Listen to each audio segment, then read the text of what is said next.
Okay. So have you ever, like, imagined a world where, you walk into a government building and there's not, like, mountains of paperwork everywhere? I mean, it sounds like kind of nice, Yeah. right? No more, like, digging through files and, Endless forms. yeah, endless forms and triplicate. Ugh. Well, guess what? Morocco's actually aiming for that. They're going completely paperless. Wow, seriously. Yeah. And we're diving into, like, their whole strategy document. It's called Achieving Zero Paper Usage in Moroccan Administration, Strategy and Action Plan. It's pretty fascinating I stuff. mean, that's ambitious, right? To go completely paperless. Super ambitious. And, it's not just about, like, scanning documents and calling it a day. It's like a total overhaul of their public administration. Oh, interesting. So like a digital transformation. Yeah, a full-on digital transformation. And they lay out all these benefits, the obvious stuff like saving trees, cutting costs. Right, right. Sustainability and efficiency. That makes sense. But then there are, like, really specific examples that kind of blew my mind. Like, they say digital visa applications could be processed, like, 80% faster. Whoa. Think about that. If you've ever, like, waited forever for a visa, Yeah, I've been there. that's a game changer. Huge difference. So they're like really thinking this through, not just, a surface level thing. Exactly. It's like they've done their homework. Mm. And on the financial side, like, they estimate some serious cost savings from, not having to print and store all that paper. Makes sense. I mean, paper, printers, ink, it all adds up. Right. And that money can be used for, like, other important stuff. Totally. So less waste, more resources for other things. It's a win-win. It is. Now, the big question is, how are they actually going to pull this off? Like, what's the plan? Right. How do you even begin to go completely paperless as a government? Well, their action plan has 5 key steps, and it's pretty comprehensive. Okay, I'm intrigued. Lay it on me. What's the first step? So first, they're developing a whole new policy framework. Policy framework. So, like, setting the rules of the game. Yeah, basically, like, they're enacting new laws and regulations to make sure that electronic documents carry the same weight as paper ones. Right. Got to make sure it's all legally sound. That's important. Yeah, and it's also about making digital, like, the default, not just, an option. Makes sense. So, new laws, new standards. Got to get everyone on board. What's next? All right, step 2 is a big one. They're investing, like, heavily in infrastructure. Ah, yeah, that makes sense. You're going to need some serious tech to support a paperless system. Right. We're talking cloud storage, digital workstations, the whole shebang. So they're basically giving their entire system a digital upgrade. Pretty much. Yeah. And get this, they're even looking at AI, like natural language processing, to automate some of the forms and stuff. Whoa, that's next level. Right. It's like they're really thinking ahead. Yeah, I mean, that could save a ton of time and resources. No more manual data entry. Exactly. It's all about efficiency. Okay. Yeah. Now, step 3 is all about the people. They're calling it capacity building. Oh, right. Because even with the best tech, you need people who know how to use it. Exactly. They're focusing on training government employees on all new digital tools.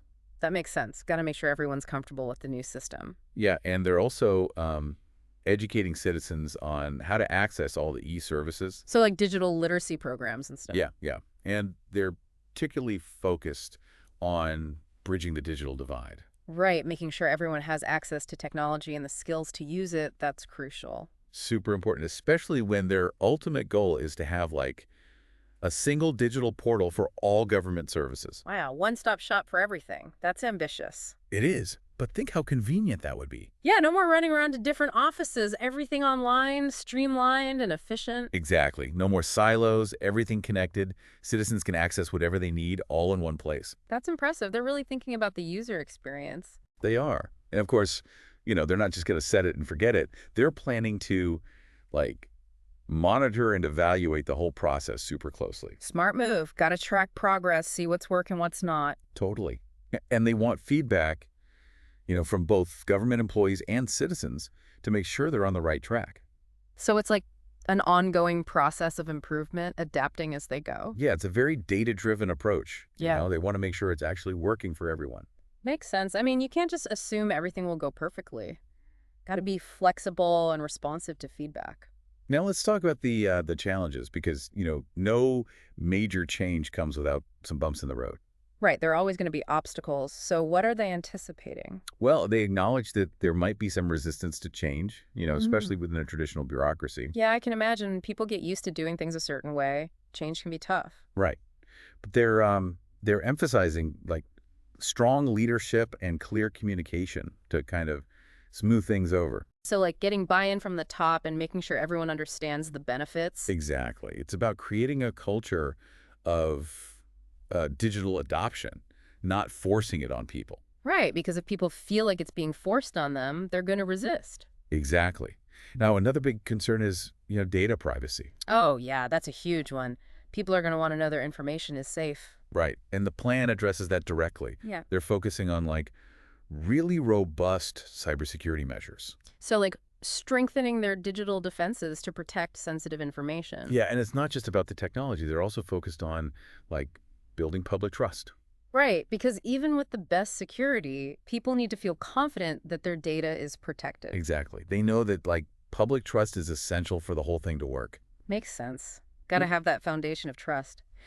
So it sounds like they've got a pretty comprehensive plan, but have other countries done this? Like, gone completely paperless? They have. And the plan highlights some pretty inspiring examples.